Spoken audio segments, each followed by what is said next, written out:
Hello बच्चों, नमस्कार। कैसे आप सब बच्चों? कंपनी के समापन के अंतर्गत आज हम पढ़ने वाले हैं निस्तारक के खाते का अंतिम विवरण। हम जानते हैं कि जब कंपनी का समापन किया जाता है तो यह कार्य एक निस्तारक या समापक या जिसे लिक्विडेटर्स कहा जाता है की देखरेख में किया जाता है। यह वह व्यक्ति होता है जो कंपनी के समापन के समय सभी संपत्तियों को अपने अधिकार में लेता है और उन संपत्तियों के विक्रय से प्राप्त राशि का प्रयोग विभिन्न दायित्वों के भुगतान में करता है। यदि दायित्वों का भुगतान पूरा नहीं हो पाता है तो वह आनुपातिक रूप से दायित्वों का भुगतान करता है और इसके उपरांत वह एक विवरण बनाकर प्रस्तुत करता है और इसी विवरण का नाम जो है वह है निस्तारक के खाते का अंतिम विवरण, अर्थात liquidators final statement of account, जिसमें वह बताता है कि संपत्तियों के विक्रय से उसे किस प्रकार से राशि प्राप्त हुई है और उसने किस प्रकार से इस राशि का प्रयोग विभिन्न दायित्वों के भुगतान में किया है। तो इसका एक निर्धारित प्रारूप है। इस प्रारूप के तहत ही वह निस्तारक जो है वह अपना खाता प्रस्तुत करता है। तो सबसे पहले वह उस कंपनी का नाम लिखता है जिसका समापन किया जा रहा है। इसके बाद वह समापन की जो प्रक्रिया है उसमें समापन शैक्षिक रूप से हो रहा है या फिर ट्रिब्यूनल द्वारा हो रहा है वह लिख देता है, नेचर ऑफ प्रोसीडिंग लिख देता है। इसके बाद बच्चों वह बाइंडिंग अप का डेट लिखता है और इसके बाद वह लिखता है अपना नाम और पता। इसके बाद वह निर्धारित प्रारूप बनाता है जिसमें प्राप्ति और भुगतान लिखता है। किस प्रकार से लिखता है? उसमें वह कुल 5 कॉलम बनाता है। पहला जो है प्राप्ति रहेगा, रिसीट्स रहेगा, जिसमें वह राशि 2 कॉलम में लिखेगा। एक वह राशि लिखेगा जो संपत्तियों के विक्रय से प्राप्त हो सकती है, अर्थात ऐसी राशि जो प्राप्त हो सकती है, ठीक है, अर्थात एस्टिमेटेड वैल्यू को लिखा जाता है। इसके बाद वह वास्तविक रियलाइज्ड वैल्यू को लिख देता है जो वास्तव में संपत्ति के विक्रय से प्राप्त हो रही है। इसके बाद वह पेमेंट लिखेगा और पेमेंट की राशि लिखी जाएगी। इस प्रकार से यह निस्तारक के अंतिम खाते का प्रारूप है। इसमें किस प्रकार से मदद लिखी जाती है उसका एक निर्धारित सीक्वेंस तय किया गया है। अब हम बच्चों देखते हैं कि किस प्रकार से, किस क्रम से संपत्तियों और दायित्वों को लिखा जाता है। तो बच्चों सबसे पहले हम रिसीट्स देखेंगे, अर्थात संपत्तियों से किस प्रकार से वसूली की जा रही है। सबसे पहले कंपनी के पास जो कैश इन हैंड है या कैश एट बैंक है उसको लिख लिया जाएगा। इसके बाद जो संपत्तियां होती हैं उन्हें यहाँ पर हम 2 कैटेगरी में बांट लेंगे। पहली वे संपत्तियां जो किसी प्रकार से किसी क्रेडिटर्स के पास, सिक्योर क्रेडिटर्स के पास गिरवी नहीं रखी गई हैं और जिन्हें गिरवी रखा गया है सिक्योर क्रेडिटर्स के पास उनको बाद में लिखा जाएगा। तो सबसे पहले हम कौन सी संपत्ति लिखेंगे? जिन्हें कहीं पर गिरवी नहीं रखा गया है, असेट्स रियलाइज्ड, ठीक है। और जो गिरवी नहीं रखी गई हैं उन संपत्तियों को हम यहाँ पर लिख लेंगे और जो संपत्तियां गिरवी रखी गई हैं उनको इस लिस्ट में शामिल नहीं करना है। तो marketable securities, bills receivable, trade debtors, loan and advance, इसी प्रकार से हम सभी संपत्तियों को लिख लेंगे जो कि किसी प्रकार से गिरवी नहीं रखी गई है। तो इन संपत्तियों से जो अनुमानित वसूली राशि है उसको हम एस्टिमेटेड वैल्यू में लिखेंगे और जो एक्चुअल में हमको रिसीव्ड हो रही है, अर्थात लिक्विडेटर्स को हम बोल रहे हैं, लिक्विडेटर्स को जो राशि एक्चुअल में प्राप्त होगी वो है वैल्यू रियलाइज्ड वाले कॉलम में लिख लेगा।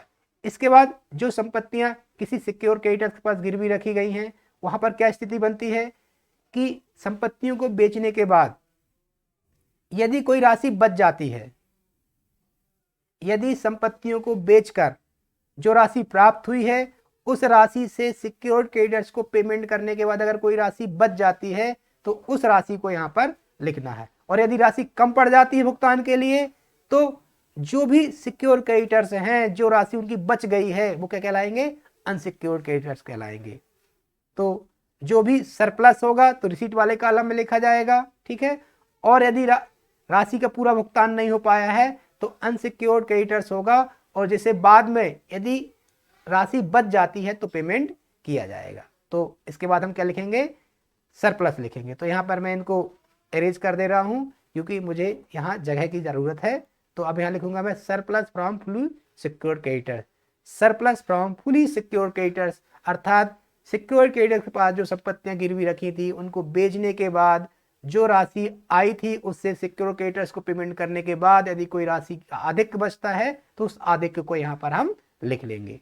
इसके बाद बच्चों यदि कंपनी के कुछ कॉल्स एंड एरियर्स हुए हैं अर्थात कंपनी ने कुछ याचनाएं की थी और कोई अंशधारी या कुछ अंशधारी उस राशि का भुगतान समय पर नहीं कर पाए थे अर्थात कॉल्स एंड एरियर्स हुआ था, तो उन कॉल्स एंड एरियर्स से यदि कोई राशि प्राप्त होती है तो उसे प्राप्ति पक्ष में हम लिख देंगे। क्या लिख देंगे? अनपेड कॉल्स या calls and arrears at commitment of binding up अर्थात बाइंडिंग अप की तारीख तक जो अनपेड कॉल्स थी या कॉल्स एंड एरियर्स थी उससे प्राप्त राशि को यहाँ पर लिख दिया जाएगा।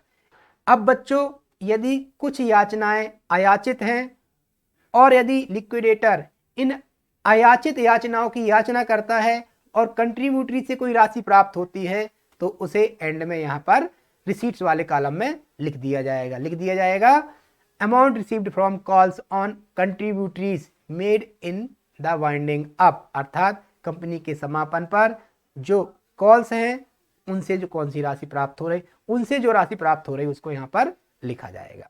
ठीक है बच्चों, इसके बाद भुगतान की बारी आती है। तो भुगतान में ध्यान रखिएगा एक सीक्वेंस है भुगतान का।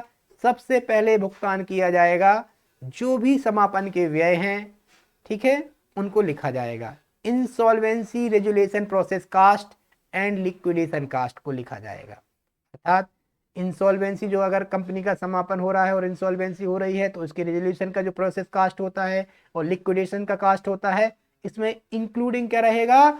जो रिम्यूनरेशन है लिक्विडेटर्स का वो भी इसमें इंक्लूड रहेगा। जितने भी समापन के व्यय है सब यहाँ पर सबसे पहले उनका भुगतान किया जाएगा। इसके बाद भुगतान किया जाता है कुछ ऐसे ड्यूज जो कि प्रेफरेंशियल हैं, जो कि कानून के द्वारा सबसे पहले कहा गया है कि इनका ही भुगतान करना है, जिसमें आता है कामगारों का भुगतान, वर्कमैन ड्यूज। यदि कामगार जो फैक्ट्री से संबंधित कार्य करते हैं, यदि उनका बकाया है पिछले 24 महीने तक का अर्थात जो कंपनी का समापन हो रहा है उसकी तिथि के पूर्व के 24 महीने तक का जो भी ड्यूज है वर्कमैन का, ध्यान रखिएगा वर्कमैन का, ठीक है, उसको सबसे पहले पेमेंट किया जाएगा। इसके बाद यदि सिक्योर क्रेडिटर्स हैं, उनका कोई ड्यू है और उनने कह दिया कि भाई लिक्विडेटर आप ही पेमेंट करो, तो उनका पेमेंट उसके बाद कर दिया जाएगा।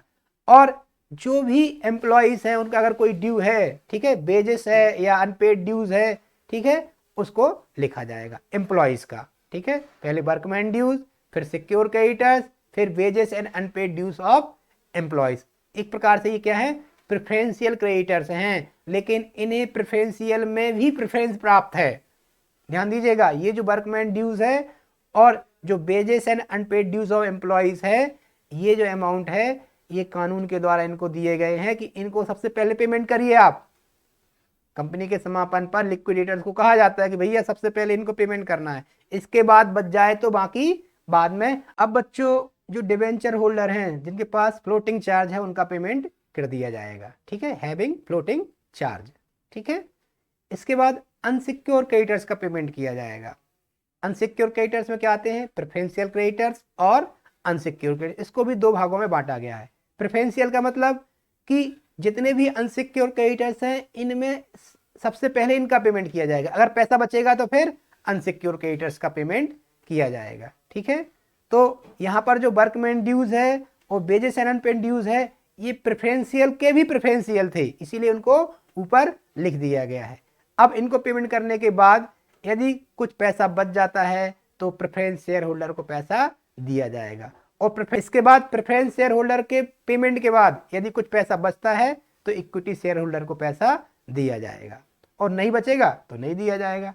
और इसके बाद दोनों पक्षों का हम योग कर लेंगे, ठीक है, और योग दोनों पक्षों का बराबर आ जाएगा। तो इस प्रकार से बच्चों जो liquidators final statement of account है वह बनाया जाता है। अब बच्चों अगले वीडियो लेक्चर में हम इससे संबंधित एक सवाल हल करेंगे जिसमें देखेंगे कि किस प्रकार से liquidators final statement of account बनाया जाता है।